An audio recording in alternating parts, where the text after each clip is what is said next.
Masalah gizi masih menjadi topik utama penyelesaian masalah kesehatan pada anak. Pada tahun ini, tercatat 2 juta anak Indonesia menderita gizi buruk dengan lebih dari 7 juta anak balita mengalami stunting.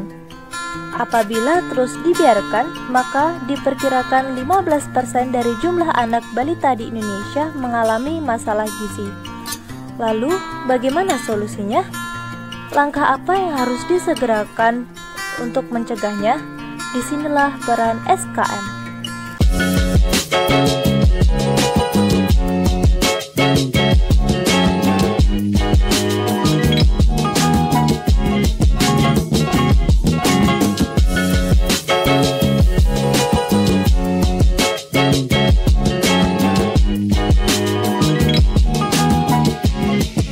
Sebelum masuk ke pembahasan lebih lanjut, yuk kenali dulu apa itu masalah gizi. Masalah gizi merupakan gangguan kesehatan yang terjadi akibat ketidakseimbangan antara asupan gizi yang masuk dengan kebutuhan tubuh. Masalah gizi tidak hanya terjadi di negara berkembang saja, melainkan mencakup sebagian besar negara di berbagai belahan dunia. Sehingga masalah ini disebut sebagai masalah global. Masalah gizi tentu saja harus segera diatasi, karena masalah gizi akan berdampak pada proses tumbuh kembang pada anak yang kemudian menentukan kualitas SDM serta daya tahan tubuhnya terhadap berbagai gangguan kesehatan lainnya, hingga berisiko kematian. Apabila masalah gizi tidak segera diatasi, dalam jangka panjang akan beresiko terjadi penurunan SDM negara yang kemudian akan berdampak pada pembangunan nasional. Selanjutnya, macam-macam masalah gizi. Dilansir dari laman Kementerian Kesehatan Republik Indonesia, masalah gizi di Indonesia dapat dikelompokkan menjadi 3, yaitu masalah gizi yang sudah terkendali, masalah yang belum dapat terselesaikan atau unfinished, dan masalah gizi yang sudah meningkat dan mengancam kesehatan masyarakat atau emergency. Masalah gizi yang sudah terkendali. 1. Kurang vitamin A atau KVA merupakan kondisi tubuh yang kekurangan vitamin A sehingga menyebabkan gangguan penglihatan dan penyakit lainnya. Kedua, gangguan akibat kekurangan iodium atau GAKI menyebabkan perbesaran abnormal kelenjar tiroid yang dikenal sebagai kelenjar gondok. Ketiga, anemia merupakan kondisi tubuh yang tidak memiliki cukup sel darah merah. Masalah gizi yang belum terselesaikan. 1. Malnutrisi merupakan gangguan kesehatan serius yang terjadi ketika tubuh tidak mendapat asupan nutrisi yang cukup.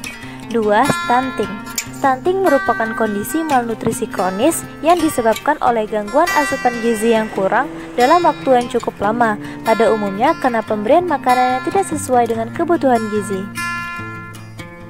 Masalah gizi yang meningkat dan mengancam masyarakat, yakni obesitas, merupakan kondisi abnormal atau kelebihan lemak serius dalam jaringan adiposa yang dapat mengganggu kesehatan.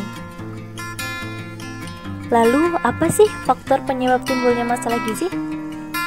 Masalah gizi secara langsung dipengaruhi oleh faktor kandungan gizi dalam makanan yang dikonsumsi. Porsi makan yang tidak mencukupi 4 sehat 5 sempurna akan berpotensi menyebabkan masalah gizi. Kedua, adanya faktor penyakit infeksi seperti diare, ispa, dan sebagainya.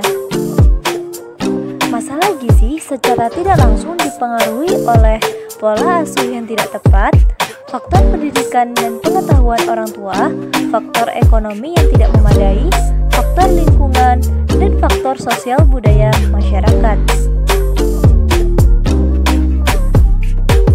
Lalu, bagaimana cara mengatasinya?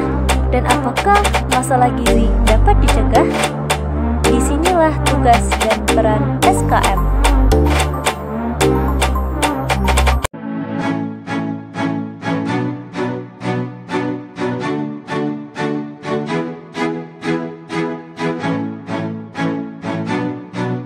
SKM atau Sarjana Kesehatan Masyarakat merupakan bagian dari petugas kesehatan yang berkompetensi dan berkemampuan dalam mengidentifikasi masalah kesehatan masyarakat, memecahkan masalah kesehatan masyarakat, dan mengimplementasikan intervensi kesehatan masyarakat.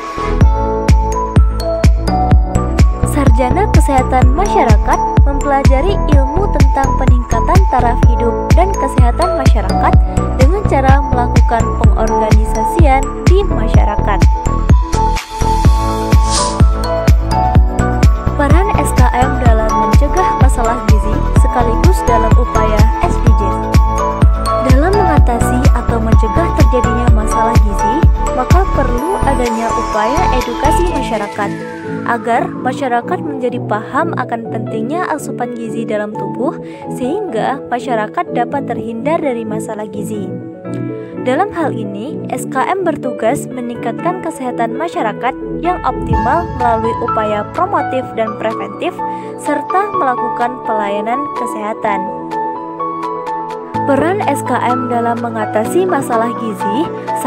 Melakukan sosialisasi dan edukasi kepada masyarakat mengenai kandungan gizi dalam makanan yang dikonsumsi sehari-hari, serta bentuk-bentuk masalah gizi dan cara penanggulangan yang tepat. 2. Melakukan kunjungan rutin ke rumah-rumah masyarakat untuk melakukan pemeriksaan kondisi gizi masyarakat. 3. Menganjurkan kepada ibu hamil untuk mengonsumsi makanan yang tinggi zat gizi untuk mendukung tumbuh kembang pada anak di masa kehamilan.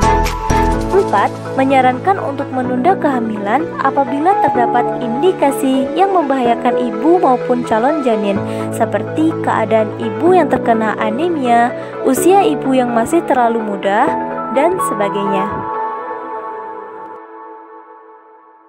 Peran SKM dalam program SDGs: 1. Menjamin kesehatan masyarakat serta mensejahterakan masyarakat di segala usia. 2. Mengakhiri kelaparan, mencapai ketahanan pangan, meningkatkan gizi, serta mendorong ketahanan pangan yang berkelanjutan. 3. Menjamin kesetaraan gender serta memberdayakan perempuan. 4. Menjamin ketersediaan air bersih dan sanitasi yang memadai. 5. Mengedukasi masyarakat untuk menjaga kelestarian bawah laut. Dan yang keenam, meningkatkan kesadaran masyarakat untuk selalu menjaga kebersihan lingkungan. Demikian materi kita pada kesempatan kali ini, serta ayo bersama cegah terjadinya masalah gizi dan jadilah agen perubahan menuju Indonesia sehat. Sampai jumpa.